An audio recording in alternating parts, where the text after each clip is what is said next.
Hello everyone. I hope everyone is doing good and taking good care of themselves. Remember, if you're fit and fine, you can take better care of your loved ones. So today I thought that let me share my views as to why, you know, a girl or a boy should not stay in the in-laws house. And yes, I have observed certain points and certain reasons, and that is what I would be sharing in this video. So, joint families are good. Some of the families are really good, but the majority that I come across is absolutely toxic. Now let us come back. Why a daughter-in-law or you know son-in-law should never stay in their in-laws' house. First of all, I would like to say that one should be capable enough, either the girl or the boy, to establish their life alone, all by themselves. Only when they are capable enough to live by themselves, earn by themselves, and be in a capacity to provide another partner as well, they should get married. This is the first thing that I want to start off with. And the second thing is that, you know, there are relations, and there are endless relations. We have got friends, we have got relatives. We really don't gel well with everyone. I mean, like, maybe for 2 3 years you can stay with a friend, or maybe for 15 20 years you stayed with your parent or something like that, but can you stay for lifetime? You grow up and you die. I mean, it keeps changing. For work you might have to travel, or there might be some dispute or disagreement. I mean, everybody needs a healthy space. Yeah, otherwise things and relationship really get choking, and that relationship falls apart in time. So now coming back to the topic, why daughter-in-laws or son-in-laws shouldn't stay in with their in-laws. First of all, you need to understand that in today's time, in today's modern time, 2022, of course it's not 1970 or 1955, that things are not the same. Things have changed a lot, and no one can deny that. One needs to understand, a girl or a guy really wants to wear whatever they want to wear in their personal space. Yeah, and they just want to be comfortable in their personal space. I mean, even I wear shorts, or maybe I just wear a oversized t-shirt in my personal space, and that is how I stay with my partner. And we don't have any restrictions or obligation that we have to dress up in this way. We wear any goddamn thing. I sometimes even put on his sweatshirt, and he sometimes even jumps into my pajama. So the thing is that things are changing, and also in a personal space people want that comfort. People want a personal space is all about where you can be yourself without any condition or without any restrictions. And when you're staying with, of course, in-laws, you have to dress up in a certain way, otherwise you'll be named and called as a slut. I mean, like, I personally don't wear a bra all the time because I feel very suffocated, and I just wear a t-shirt and that's it for me. But when I go out, of course, I wear a proper dress. So, for instance, but if can I do that with someone else in my house? No. Can I do that with my in-laws in my house? No. They will call me slut or shameless, or I mean, whatnot. So one needs to understand that privacy and space is something which everyone needs at one point of time. So you should have the freedom to dress up the way you want. You should have the freedom to eat what you want. So these things create more conflict, that you cannot roam around in shorts, and the mother-in-laws would say, oh, you're wearing shorts, she's so shameless, she doesn't even feel shy in front of her father-in-law. I mean, see, the word is attached father over there, in-law. So I mean, why should one be ashamed of father-in-law? He's just like a father. Let's assume in that way. So why, I mean, like, be overprotective in front of the father? Father is like father. I'm the daughter. So these things really nobody wants in today's time. I'm talking about 2022.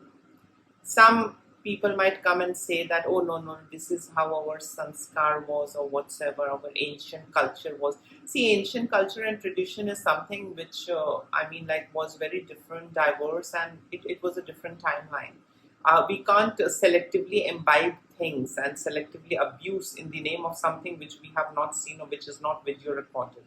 Yeah, so this is the habit in our society where we just go back and give some references of some stupid incident and something from the past, and we give reference that, oh, this is how it happened, and we need to do the same thing.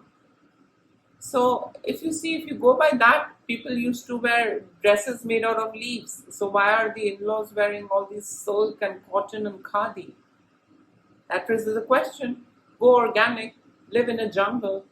Of course, there were these 4 ashramas in Sanatan Dharma, the concept of 4 ashrams. Whereas when you become old, you leave all the family life and you go out. Go out and live life, in jungle, in isolation, and wait for your end, and eat fruits, and stay away from the family thing. Let the ones who you have given birth, let them take over and let them start a family. So it used to be phase wise. It never used to be the way how we are, our society collectively is trying to abuse now. There used to be stages. So sannyasa ashram was absolutely different, grihastha was different, brahmacharya was different, vanprastha was different. So these 4 were very different. It was not intermingling or just making a soup out of it. Yeah. So things were very different. So again, going back and taking references from past and then trying to assimilate and do the things now, I don't think it really works out. So yes, healthy space is very needed and very essential for a person to bloom. If you're constantly feeling suffocated, restricted, and obligated, I don't think that relationship is healthy. It's absolutely abusive relationship, toxic relationship. No matter how much hypocritically we present it or whatever, sheets we put onto it, it is a toxic relationship. So first is what, the daughter-in-law eats and wears. That is a problem. Not everything that the daughter-in-law eats or cooks or whatever she can be comfortable in. Then the problem comes, we don't eat this, the in-laws will say, we eat this in certain things, we eat it this way or that way. So again, there is a clash. If she doesn't know how to cook, she has to, and if she's not wanting to learn, you can't force her to learn, right? So either be in that affordable, status where you can afford things and get a chef to do that, or you do it yourself. See, one needs to understand the actual support is needed after once we are in 70s. Then maybe we need assistance. That's why these assistant living is there, assistance is there, hospice care, and these different care homes are there where when support is actually needed is post 70. I have seen people who are in their 80s and 90s and who are super active. They don't need support. So this thing that kicks in, this narcissistic idea kicks in, that even in 45 and 50, the mother-in-law becomes handicapped. The moment her son gets married, she has all that narcissistic things coming again, because the way how she was abused, she want to live all of that by doing it and exercising it on her daughter-in-law. So, food is another issue. So you can't force her, and she cannot force you. The daughter-in-law cannot force her foods on you. So it's best to stay separate, or maybe stay close by. Yeah. And do things according to your way and let them do things according to their way. And I think that is fair enough.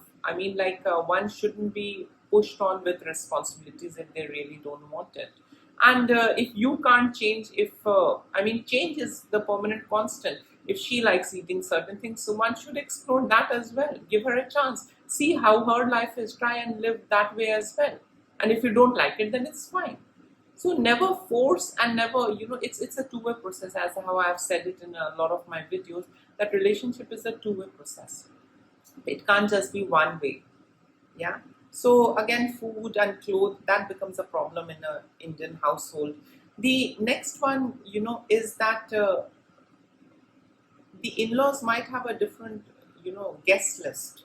They might have different relatives who keep coming in and pouring in and who keep meeting, and they like serving and hosting them. The daughter-in-law might not like. She might have a different circle. So if she brings in her friends who are having booze party at home and who are chilling out at home and binging and doing whatnot, then the mother-in-law would be uncomfortable. That what are these guys doing? I'm such a sanskari woman. My son and daughter-in-law are sitting and hosting parties at home, late night parties where men and women are consuming alcohol. So that sanskariness kicks in. So that becomes one problem. So and if the daughter-in-law, and if you see the friend circle of mother-in-law, the daughter-in-law might not be comfortable because most of their conversation just lies around whose daughter-in-law ran away with whom, whose daughter-in-law brought how much money, whose daughter-in-law pleases them better, whose daughter-in-law is more submissive and docile. So this is what the conversation is among the friend circle of these toxic in-laws. So things are very different there also. So again, there is age gap and there is a lot of mindset difference. So that is one more reason that one should stay separate. And yes, once they grow old, once the in-laws grow old, maybe once they reach their 70s and they need assistance, just the same way when we are born we need assistance. Do we need assistance when we go to the toilet when we are 12? No, we do it ourselves. But we need it when we are young, like 4 5 we need, till 3 4 we need that. The diapers are changed, we are potty trained and all of that. The same thing happens when our body begins to deteriorate and decay with time. So after 70 the actual support kicks in that is needed. Yeah, and there are lots of options for that support. So just forcing someone to support you, that is also bad. I can't support, I can't force my viewers to support me if they don't want to support me. I can't support, I can't force my friend to support me if she doesn't want to support me. My friend cannot force me to support her if I don't want to support her. Yeah. So it's a two-way process. So never, force things onto it. And that is the reason a man, once they are capable enough, to take care of their life and, in that financial position to, feed one more person, then one should get married. And when they should have children, they should ideally have children when they are able to hold two families, when they are able to manage and maintain two families, then they should plan their own family, their family and the parents. Yeah, because I mean, like they stay separate. So only when they are capable, first of all, of feeding another person, they should get married. Yeah, once they are financially capable, they should go out and marry. And when they are married, they should have kids when they are financially capable of taking care of two families. One is going to be their family and the other is going to be their parents' family. And it is for all. I mean, like it's for sons, it's for daughter, it's for everyone. But in our Indian society, again, it's very one-sided. Yeah. I mean, like the man has to earn, the woman has to greet, the woman has to please, and that's all. So these one-sided narratives really choke. So equal things should be there, and girls should be given equal freedom. I mean, some of the toxic in-laws, they don't, they feel very good and they empower and motivate their daughter that be a working woman. Don't do that for your mother-in-law. I have seen these toxic mother-in-laws telling their daughter, don't listen to any shit that your mother-in-law does it for you. But this very same mother-in-law behaves very different with her, daughter-in-law, and she treats her like, treats her like not own, treats her very badly. So this is the level of hypocrisy that is deep set. And again, with of course these internet and social media, a lot of these whitewashing is happening. That oh no, everything is good. We are living in Satyug, and we are living on the footprints of Sri Ram and Sita Mata and all of that. So I mean, like no matter how much one spins the tail around, toxic is toxic. No matter how much you try to normalize it, or no matter how much you want to make it look beautiful, ugliness just jumps out. Yeah, so that is also one of the reasons why a man, it's the sole responsibility of a man. I'm talking about in perspective to the Indian system, the one-sided biased parasitic system that is there in the society, where only men are forced. So I mean, like, first of all, according to me, men and women both are equal and they should play equal roles in whatever capacity they can. And when they are able to make money, both of them some amount of money, then they should find a partner. When they are able to take care of two families, then they should start having kids. So then it is healthy. But over here, what happens, they just want to, the son started earning, so they immediately push and force the son to get married and bring in daughter-in-law, and that daughter-in-law is further forced to breed and become a slave in the house. So that is what is happening. Definitely with time things have changed. uh, Women are not putting up to such crazy stuff and crazy ideas these days. Women are resisting, and women are choosing to quit from such families, from such toxic families, and which is absolutely their own personal wish. And I mean, if I'm in that position, I would prefer being alone. I would even prefer quitting my partner if I have got such toxicity around me, and if I can't bear with it, I would just quit my own personal relationship and get over with it. Because I want, at the end of the day, I want peace. Maybe money can be a little less or it can be more. That's not a concern. The most important thing for me, my priority is that I sleep peacefully and I wake up happy. Yeah. So, these are some of the reasons why one should not force and keep, the son and the daughter-in-law together. You guys can, in-laws can have a house close by where, it is quite helpful when the, daughter-in-law is working, or when the kids are growing up, they can spend time with the grannies. The grannies can come over. The grannies have their own friend circle. They have their own friend circle. The daughter-in-law, the son, they have their own friend circle. So everyone has a healthy space, and everyone can, reach out to each other when they need. And otherwise, just not having a progressive mind, and expanding in financial crunch, I think that is absolutely inhumane. That is a misuse of procreation, when you can't give a good life, and one has to do because the neighbor already has reproduced, so I have to do it.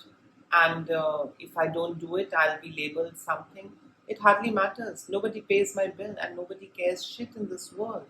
So one needs to understand and grow up, out of these things. And family is a beautiful thing if it's healthy. Otherwise, family can be really tormenting thing if it's toxic and dysfunctional. And the product of toxic and dysfunctional family goes on until unless one of them chooses to put a full stop and they initiate their process of self-healing. So these were some of my thoughts and suggestions why the in-laws and the son and the daughter should not stay. They can stay close by, definitely, and they can lead their life however they want. They should not force, pressurize, and harass and abuse. I think it's high time. And then the relationship is good and happy and healthy. The relationship doesn't become bitter. So yes, I hope you like the video. Please do like, share, subscribe the channel, hit a like button, hit the notification bell, and in case if you want to share, some of your story, you can always comment below. And please take care of yourself and address the toxicity and say no to toxicity. Bye.